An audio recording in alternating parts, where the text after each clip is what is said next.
Hello again, everyone. This is Santotaku with Team by the Trigger, bringing you a match between myself and Brony. Not much else needs to be said, so just enjoy.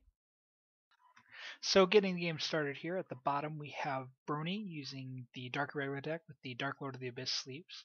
He starts off with the Vermilion Gatekeeper and rides into his Alluring Succubus, allowing him to Soul Charge 2, which is not a bad start for Dark Irregulars. I draw and I go into my Blaster Javelin, which is pretty nice for these new ride chains. I'm allowed to search my Blaster Dark out of the deck, so I have a sure thing ride to grade 2, which is not too shabby. Pioneers are probably more consistent overall because you get that booster to sit behind your Vanguard or wherever you need the extra power, and you can get over some early obstacles. But this isn't too bad either because guarantees a grade 2 and it makes it harder to miss rides. I do drop the Sharon down to push the early game aggression. Sharon's an 8k, and Brony will take that and gets the crit trigger. I'll attack with Blaster Javelin also at 8k, and I do not get the trigger to move over him. So he draws for turn, and he rides into Flirtatious Succubus, getting another soul charge, so his soul is up to 4 already, 4 or 5. 5 it looks like. And he's going to go 9 on 8. I opt not to guard that. He gets his Midnight Hair of Nightmareland, and I lose the Nemia Witch, which is unfortunate because I could have probably used that. So I draw for turn and ride into Blaster Dark, surprise, surprise, who will be a 10k because Javelin is in the soul. And I'm having a lack of decent attackers at this point, so I'm just going to go forward with Blaster here. And I do not get a trigger, so that Charon is sort of abandoned in the front row. So hopefully it doesn't get exploited. Not that I know the outcome already. He rides into his Death Anchor. This is a new promo. It's a pretty amazing card. It soul charges every turn, and it's like freaking Phantom Blaster Lord. He gets 10k power and 1 crit, and all you have to do is soul charge your damage. You put the damage back at the end of the turn, so it's a pretty freaking amazing card, and it goes up to 11k standard if he has a card in soul, which he's pretty close to at this point. So now Flirtatious Succubus, after soul charging, goes after my rearguard Sharon, which is obviously being exploited here. I do guard. He goes after my Vanguard, 11 on 11 with his no life Death Anchor. He gets a draw trigger and a heal trigger, so that'll put him back at 1, and I will take a damage here. I get a draw trigger to compensate though. And that is going to be a 17 on 15, which I will take as well, losing my second Nemia Witch, which again is unfortunate. I could use that draw power at this point. So he passes over to me, and I ride into my Phantom Blaster Lord. Same effect, he can get 10k power and 1 crit. Unfortunately, I have to sacrifice 3 units and 2 counterblast to pull it off. I then call Maka to the rear guard, allowing her to call an 8k behind her, or rather any grade 1 from behind her, but it creates a great 16k column. So really underrated card. I think a lot of people don't use her, but she works pretty well, specifically with Phantom Blaster decks. Not so much if you're going to be using Ildana the Limit Breaker because you need all your counterblasts, but Maha works pretty well if you do have a Phantom Blaster build like the one I am playing in this video. So I move back Sharon and I do call the Cursed Lancer to try and flip some damage up, and a Aryan Rod to go behind my Phantom Blaster Dragon. So starting off with 17 on his Vanguard, he looks like he decides not to block that. He loses an Amon. I get to flip the damage up. I go for 18 on him now. 18 on 11.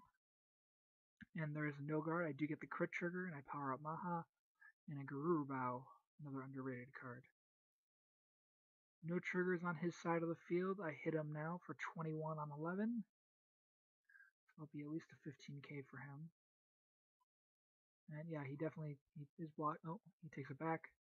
He is blocking it. There's his Ritter, and he's going to intercept with Flirtatious Succubus, which is probably the better play. He wants to hold on to that Mad Hatter because it can make a decent booster at times. So he's going to soul charge for his turn. His field's at a little bit of a disadvantage, but he has an enormous hand right now. Calls Amon to the rear guard. Puts down the Mad Hatter. He's going to go once again 11 on 11. And I drop the 10k to make it a 2 to pass. He gets a Basilisk, and he gets the crit trigger, which is not bad at all. Applies all effects to his Evil Eye Basilisk, which is now going to be 17 on the Vanguard with 2 crit. Which again is another easy 10k block. I intercept with Maha, and I discard a Javelin because my back row is taken care of. And here comes a 15 on the Vanguard. And there's another 5k block because my Vanguard is an 11. So I stand and draw. And I'm still feeling pretty good here because my field's a little bit more complete. I'm a little bit ahead of damage on here. I call Donna to the rear guard, and I have Cursed Lancer go after the Vanguard, 16 on 11. So we'll acquire a 10k block from him.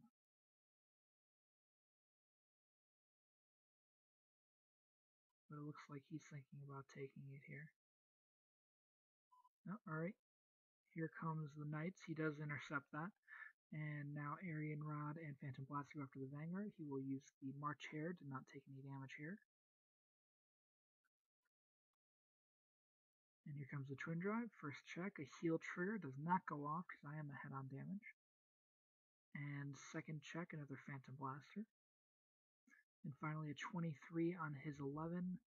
He has a perfect guard there, but this is going to put him up to 5 damage, which with his Vanguard here is pretty much where he wants to be.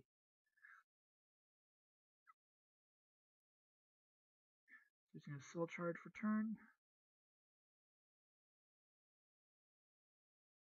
And now he's going to use Death Anchor's effect here. Or at least he's thinking about it.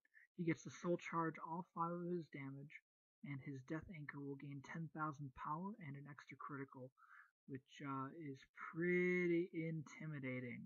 So he's going to go after the Vanguard, and I only have 4 cards in hand, and I need to block for 15k minimum, meaning he cannot trigger. And at 3 damage, it's not an easy decision to make here. I only have 1 Interceptor and the 4 cards in hand. It's not going to be I'm not really going to be able to block out the turn here.